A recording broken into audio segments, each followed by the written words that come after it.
Hey guys, welcome back to my channel. I am back after a nice and intensive first trimester of pregnancy, but I'm here and I am so excited. And this video was inspired because I have been in the biggest crochet rut. I haven't had the time, resources, or any motivation to commit to a bigger project. And so what I've needed is just something to get me started, to have something to do with my hands while I watch TV. And I'm happy to say that one of these ideas is currently pulling me out of my crochet rut. So if that is you, here are some ideas, here's what's working for me, and I really hope they help you too. All right, number one, you're gonna hate me because I always include this in every ideas video, but it is granny squares. These are just awesome to, first of all, get rid of scraps, but also to do something that is kind of mind-numbing, mindless. It's something super easy that once you've got the hang of the traditional granny square, which honestly I kind of stick to because I just love them, then it is so easy to just go and create. I bought myself a nice big stack of black and white cotton yarn the other week to inspire myself just to get started creating and then figure out what it was going to turn into later. So now I've kind of decided that I'm going to turn them into a scarf, so granny square scarf with a bit of a hood to take away to New Zealand, so it'll be in the snow later this year. But honestly, you can do that without a plan. So just grab some, even using up your leftover wool, creating like rainbow granny squares, and then eventually working them into something that is beautiful, maybe a little bit more crazy, like that cardigan at the bottom, a little bit brighter. But also there's no pressure to actually create them into something. So you could stick to them just being coasters, them being pot holders. There's honestly so much you can do, like flannels. And for my own living room, I've got coasters, which were just me playing around with different patterns, trying to use up yarn that I liked, but I didn't have enough to do anything bigger. And if they're cottons, make sure you use a natural yarn if you're using it for anything with heat, because obviously the acrylic is plastic, so it may melt. But then you can just throw them in the washing machine. They're so easy and quick to clean. I love them. Like I don't clean them as much as I should, but I have just cleaned all of my coasters. I've got a few on my desk, a few all around the house, and they are so good and easy.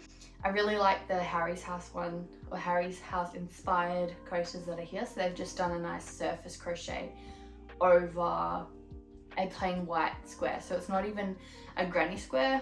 I guess it's a square. I don't know what the definition of granny square is, but that square shape, and then yeah, surface crocheted some little patterns on it, which is nice. I've included granny squares because a lot of the other projects that I will recommend today have got granny squares in them. So just starting there is enough. I love it. If you've got like 2 balls of wool, just go, all right, I'm gonna create something in an evening, and then forget about it. Like decide later what it will become. Sorry, I'm burping. But yeah, it's a great way to start, and it's working for me, and I have just loved being back in the groove of feeling like I'm creating something with the freedom for it to grow and develop as I go through. All right, idea number 2 is crossbody bags. They are a beautiful medium-sized project, so it's not the most intensive commitment like a jumper or a shirt or some other project would be, where you really need to nail the shape of it on your body, but you also need to be following a pattern super closely. This type of bag is super easy to freehand. So I have done all of my little baggies. I don't know if you can see them, got a lot back there. Freehand, and just figured it out as I went. But just make sure that you love the wool and the color, or not the wool, the yarn. So I often will use like a t-shirt yarn, something nice and bright, fun, and they will feel really nice to crochet with as well. So choose a color you love and then just go for it. Like I just love these chunky granny square bags that you can see here. My computer's down here, but I'm not sure where the photo will be for you guys. They are gorgeous. I want to make one, and I've got a little bit of leftover t-shirt yarn from some bags I've made, so I will be trying that. That's why I've included 3 of them here. Just something that's top of mind. And then that little one in the corner, the blue and white one, I imagined that you could add a crossbody strap because I really do like the shape, and then it's more of a fancier version of a crossbody bag. But yeah, they're just a great mid-sized project, low pressure, and they look really cute. Oh, so thirsty. Idea number 3, it's super simple, it's one thing, it's not bags. So they're a Japanese inspired design and I love them so much for how simplistic the design is, but how beautiful it looks.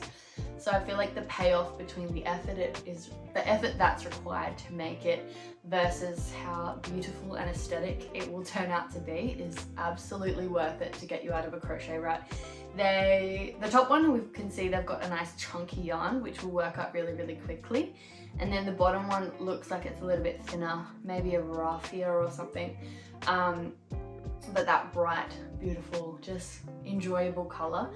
And yeah, I'd say give it a go freehanding it. If not, I've seen on Pinterest a lot of these are very easily linked to free patterns, and I know there's some on Ravelry as well, so have a look there. And I forgot to mention at the start, if you are interested in any of these photos I've included, most of them aren't mine, so they're from Pinterest, but I will link my Pinterest board below where they have all the details of where the image came from, because I know it can be annoying to see something and be like, where did you find that? So hopefully, fingers crossed, I've linked everything. If it looks like I've missed anything, just send me a message and I will image search it for you, because I do have all the downloaded photos. All right, idea, what are we up to? 1, 2, 3. Idea number 4 is cases and covers. So I've done one of these recently where I crocheted a Kindle case and I use it every day. It's something that did just take a day when I was on holiday, and I used up some balls of yarn that weren't something I wanted to include in a bigger project, but it was just so nice. And I'm not one of the crocheters who is embarrassed to wear their own clothes most of the time or show off what I've made.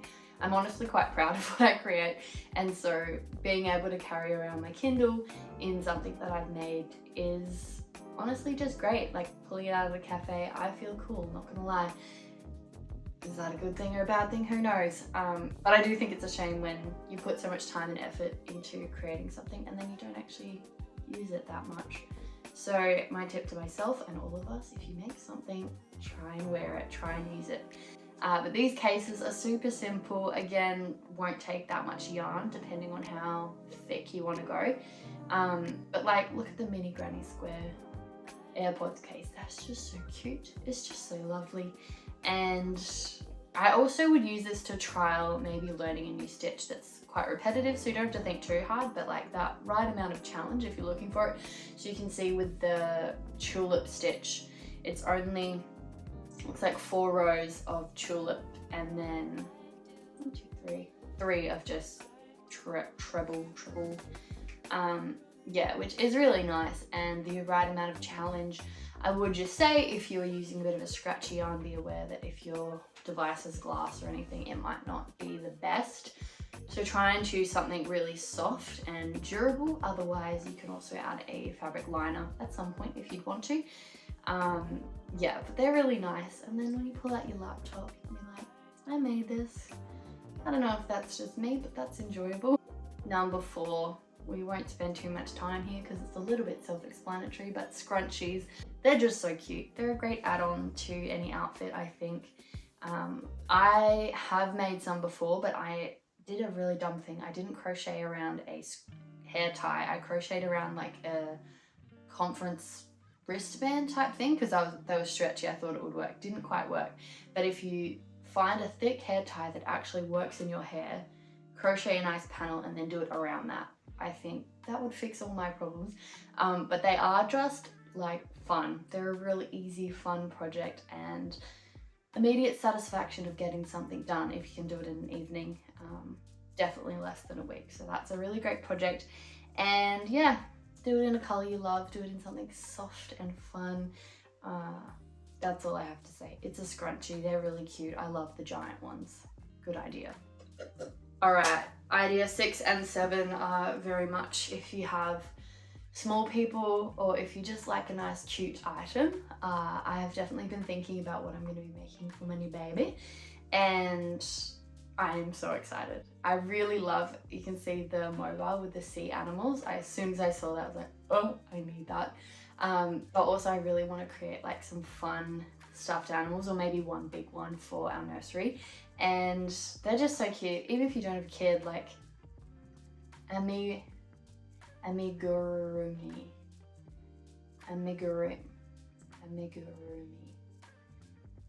In my head I can say that perfectly, but I can't say it perfectly right now. They just create cute patterns. On Ravelry there's lots of free ones. If you look up on Pinterest there's a lot of free ideas. Look at the whales, they're so sweet. And it's not something you can wear, but it's something really cute that can sit around the house. If you do little ones, I made my husband a little frog and it hangs, I think it's legal, but it hangs from his rearview mirror, and they're just adorable. Something a bit different if you've just been doing clothes. It can be nice just to completely swap it out and do something you're not the most familiar with. For a lot of them, probably don't wing it. The one I did wing because it was just a plain circle, which was easy enough to figure out just watching the shape form. You might need a pattern for these, but because they're small, shouldn't take the longest of time. Fingers crossed, surely. I don't know why I've called this slide Little People. It should be kids' clothes because we're not crocheting little people. Anyway, the final idea is idea number 7, clothes for babies and kids. If you aren't a parent but you know some children in your life, a little project can be so fun and different to make. So last year, 2 years ago, prior to me being pregnant and being excited to make stuff for my own kids, I crocheted those 2 little pink hats for my nieces and I loved it. It's so fun. A little bit hard to guess sizes when it's not your own head, but I kind of just figured a little bit smaller than my head would work, or they could grow into it, and it was pretty close. There's also, if you want to look up sizing charts for kids' hats, they do have like the circumference of a average age child's head. Bit random, but that does help if you want to just freehand it and see kind of what you get to or work towards a certain size. The other things on there are just so cute. They don't look too hard. I think I'll be able to freehand. Still burping. I assume I'll be able to freehand a lot of them.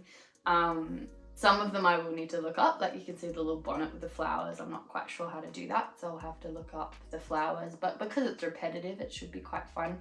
And the little bloomers, oh, I just die. They're so cute. I'm so excited to make stuff. I already made a little mini hexagon hexie top for our kid to tell my husband when I found out I was pregnant. And that was so fun. It did take about 6 hours of non-stop crochet, but you know, spread that over a week. It's not that long and they're just satisfying and fun, and you do get that completed project rush at the end. And yeah, for not much time and not much wool. So a great option. I'll add in for free, I don't have a slide for it, but bucket hats, if you are wanting to make one for yourself, they are a really, really quick project. Depending obviously on how intricate you get, but if you make a nice chunky one, super quick, super fun. Yeah, that's kind of all. Those are my ideas. I really hope some of them inspired you to get out of a crochet rut. I know it's a bit annoying when you've got maybe wool sitting there staring at you and you're just not ready to use it yet, or it's overwhelming thinking about trying to start a new project. So sometimes those little starts where you just make something tiny is enough to get you going. And I think it's working for me. I probably will now get into the point where I just have to finish this scarf beanie thing I'm making. But we'll see. Maybe I'll just take it nice and slow. I do have a long time till June. And yeah, should be good. I don't know. If you guys have any questions about crochet or anything, please chuck a comment below. I will be having a look at those in the next few days after I've uploaded this video. So yeah, thanks for being here. Thanks for watching. Have a nice day. Bye.